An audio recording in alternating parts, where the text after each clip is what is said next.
So that identity of the meter is tied to that location. Then you are served with a distribution transformer.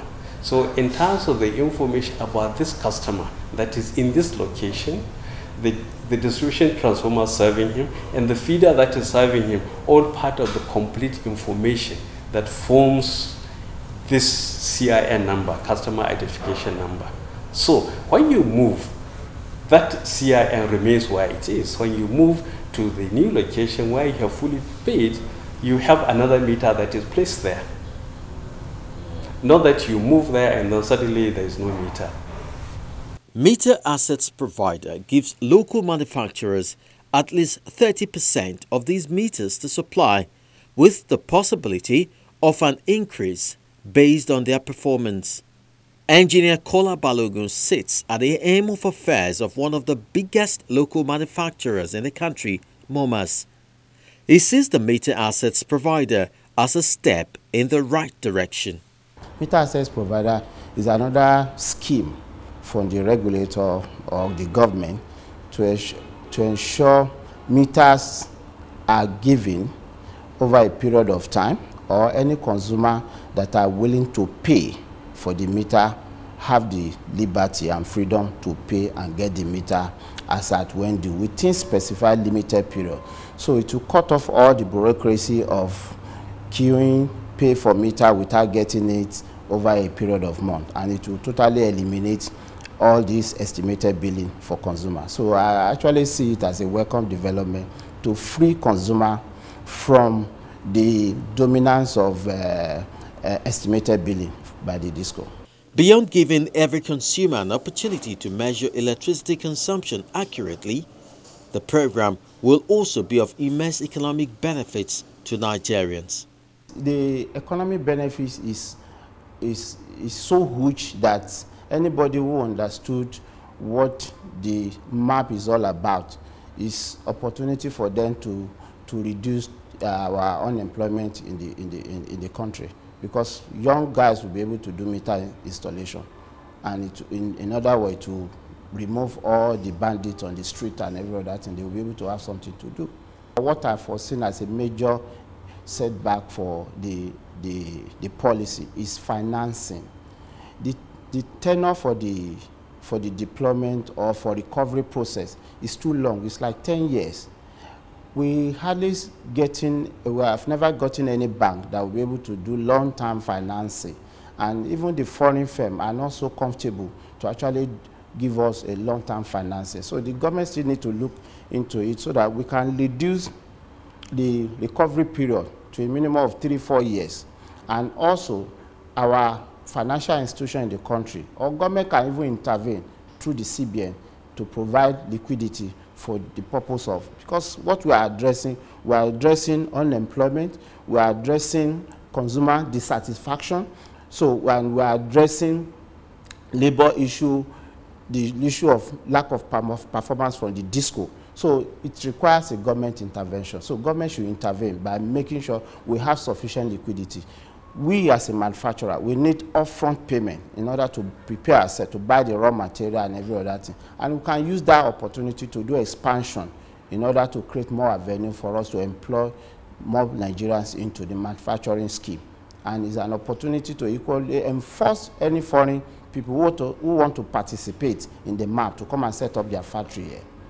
Until the scheme takes off, the responsibility of providing prepaid meters rests on the shoulders of the DISCOs, an area they've not lived up to expectations.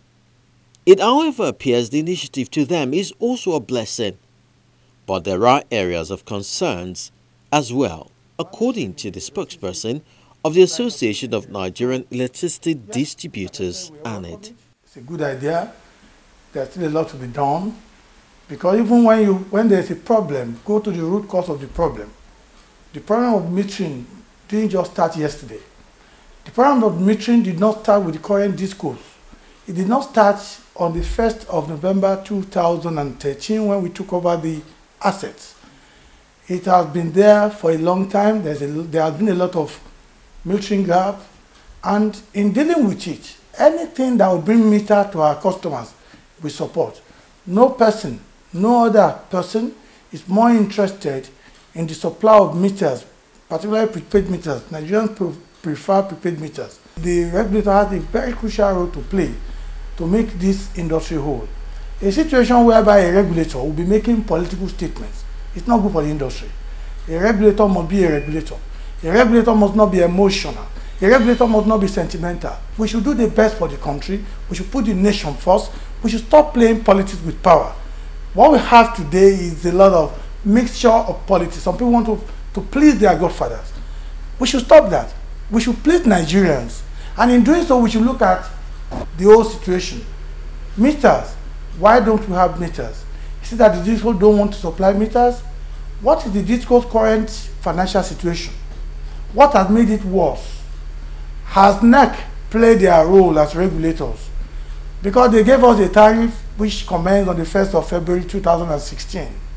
And the law says there has to be six months review, which can be downward, upward, or leave it as it is. But a review ought to have taken place. They have failed to do 3 of such. As far as he is concerned, the regulatory body has failed in creating a conducive environment for the operations of the DISCOs, a reason the industry has not functioned effectively. For everybody to be bashing the DISCOs, we are not doing the industry any good.